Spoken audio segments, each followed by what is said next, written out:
Hi friends, welcome to little dream garden. இன்றைக்கி நம்ம என்ன பார்க்க போகிறோம் அப்படின்னா, ஒரு இயற்கை விவசாயிகள் அவங்களுடைய விவசாயத்துக்கு ரொம்பவுமே முக்கியமாக உறுதுணையாக இருக்கிற ஒரு உரம் அப்படின்னு கேட்டாலே மண்புழு உரம் தான்.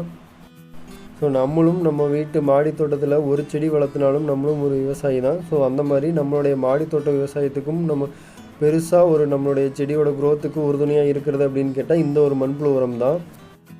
அப்படி இருக்கையில் நம்மளுடைய மாடி தோட்டத்துக்கு தேவையான அளவு இந்த மண்புழு உரங்களை நம்ம மாடி தோட்டத்திலேயே எப்படி தயாரிக்கலாம் அப்படிங்கிறது தான் நான் ஸ்டெப் பை ஸ்டெப்பாக சொல்ல போகிறேன்.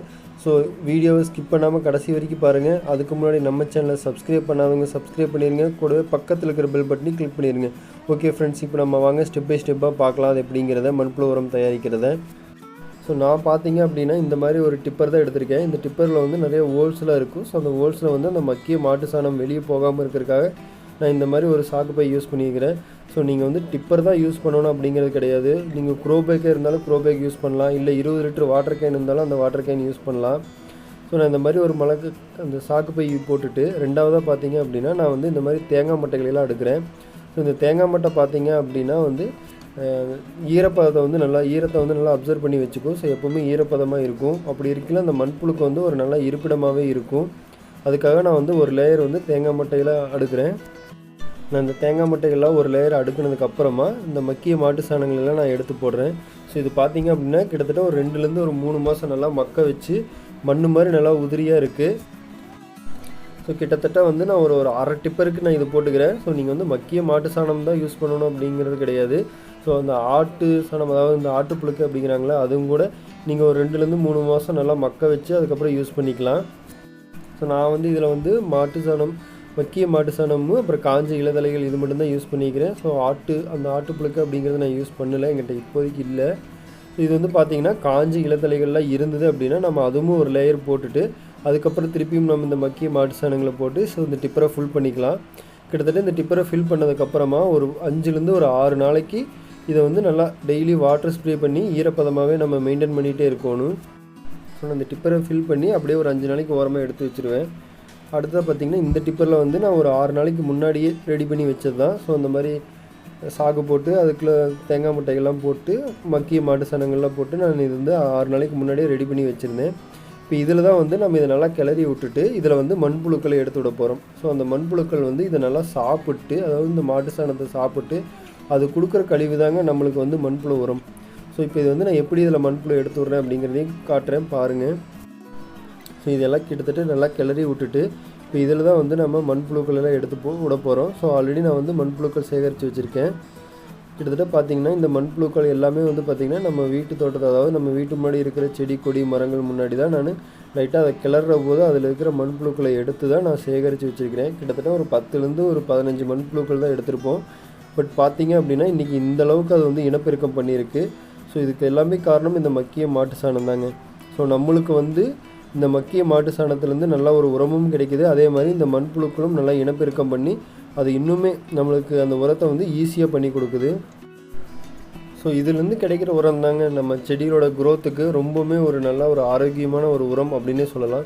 ஸோ இந்த மாதிரியான ஒரு உரம் நம்ம எவ்வளோ தான் காசு கொடுத்தாலும் அது இவ்வளோ குவாலிட்டியாக கிடைக்குமா அப்படிங்கிறது ஒரு டவுட்டு தான். மண்புழுக்கள் எல்லாம் நான் எடுத்து விட்டதுக்கப்புறமா நான் வாட்டர் ஸ்ப்ரே பண்ணுறேன். ஸோ பாருங்களேன், அந்த மண்புழுக்கள் எல்லாமே உள்ளே போயிடுச்சு. ஸோ ஒன்றுமே மேலே இல்லை. இப்போ இது தாங்க வந்து அது இந்த உரங்களெல்லாம் வந்து சாப்பிட்டு, அதாவது இந்த மக்கிய மாட்டு சாணங்களை சாப்பிட்டு அதோடைய கழிவுகள் நம்மளுக்கு ஒரு 15 நாளில் உரமாக கிடச்சிடும். ஸோ இந்த டிப்பர் பார்த்திங்க அப்படின்னா இது நான் ஒரு 15 நாளைக்கு முன்னாடியே பண்ணது. இது வந்து 3வது டிப்பர். கிட்டத்தட்ட இது 20 நாளைக்கு முன்னாடியே நான் பண்ணி வச்சுட்டேன். இப்போ பார்த்திங்க அப்படின்னா நான் அந்த மஞ்சி சாக்கு, அதாவது இந்த மஞ்சி சாக்கு கம்பல்சரி போட்டே ஆகணும் ஃப்ரெண்ட்ஸ். ஸோ வெயில் வந்து படக்கூடாது. ஸோ இந்த மாதிரி மஞ்சி சாக்கு போட்டு அந்த மஞ்சி சாக்கு மேலே நம்ம வந்து டெய்லி வாட்டர் ஸ்ப்ரே பண்ணிகிட்டே இருக்கலாம். கிட்டத்தட்ட பாருங்களேன், இந்த மஞ்சி சாக்கே வந்து இத்து போகிற அளவுக்கு ஆயிடுச்சு. ஸோ அந்த மஞ்சி சாக்குலேயே வந்து மண்புழுக்களெல்லாம் ஒட்டிகிட்ருக்கு. பாருங்களேன் எவ்வளோ புழுன்னு இருக்குன்னு. ஸோ இதுதாங்க அந்த மக்கிய மாட்டு சாணங்களை சாப்பிட்டு அது கொடுக்குற கழிவுகள் தான் வந்து நம்மளுக்கு உரமாக கிடைக்கிது. ஸோ இந்த அப்படியே ஒரு கைப்பிடி அளவு இந்த உரங்களை எடுத்து நம்மளுடைய செடிகள் எல்லாத்துக்குமே நம்ம கொடுக்கலாம். ஸோ செடி வந்து நல்லா ஹெல்த்தியாக ஆரோக்கியமாக அதோட வளர்ச்சி சூப்பராக இருக்கும் அப்படின்னே சொல்லலாம். ஸோ இந்த மாதிரி நம்ம மாடி தோட்டத்திலேயே நம்ம இந்த மாதிரி மண்புழு உரம் தயாரிக்கிற போது நம்ம செலவையும் கம்மி பண்ணலாம். அதே மாதிரி நல்லா ஆரோக்கியமான ஒரு உரமும் நம்ம செடிகளுக்கு கிடச்சிடும். ஸோ இதிலிருந்து நான் வந்து எல்லா மண்புழுக்களையுமே எடுக்கல, பாதி தான் நான் எடுத்திருக்கிறேன். மீதி பாதி மண்புழுக்கள் வந்து இதுலேயே இருக்குது. கிட்டத்தட்ட ஒரு டிப்பரில் வந்து பார்த்திங்க அப்படின்னா 15 நாளைக்கு ஒருக்கா நம்ம வந்து மண்புழுவை சேகரிச்சுக்கிட்டே இருக்கலாம்.